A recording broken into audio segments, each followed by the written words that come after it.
ভাই একটা Hitachi fridge আছে, হিটার সি নন ফ্রস্টের ফ্রিজ, নন ফ্রস্ট, খুব পরিষ্কার পরিচ্ছন্ন, একদম ফ্রেশ কন্ডিশন আছে ভাই। হিটার সির আমি এগুলো আসলে বুঝি না, একটু বুঝি যে হিটার সির যে প্লাস্টিক গুলো ব্যবহার করা হয়, মানে প্লাস্টিক, এগুলো সহজে আপনার কালো হইব না, আপনার কোনো দিক দিয়ে কোনো স্পট নষ্ট হইব না, এগুলা কালার নষ্ট হইব না, এটার বাইরে জং পড়বো, মরিচা পড়বো, এটার স্পট পড়বো, কিন্তু প্লাস্টিকের আপনি কোনো কিছু ধরাইতে পারবেন না। এই হিটার সি ফ্রিজটা 12,000 না 11,000 টাকায় দিয়ে দিলাম ভাইয়া।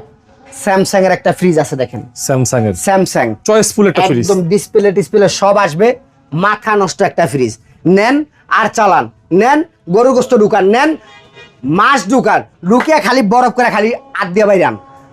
এটা হলো এই দেখেন, এই ফ্রিজটা আপনারা আশা করি অনেক পছন্দ করবেন। দেখেন কি ক্লিন আছে, মোটামুটি একদম ফ্রেশ কন্ডিশন আছে। সবচেয়ে বড় কথা হচ্ছে কম দামে পাওয়া যাইতেছে এই সুন্দর সুন্দর ফ্রিজগুলো। ভাই কম বাজেটে দিলেও সমস্যা কাস্টমাররে, চলবো না না চলবো চিন্তা করে। আরে ভাই আমি একটু কমে কিনি, আমি একটা ফ্রিজে সর্বনিম্ন আমি 1,000-1,500 টাকা ব্যবসা করি। আমার দ্রুত মাল যাইতে হইব, দ্রুত মালাই তুইব।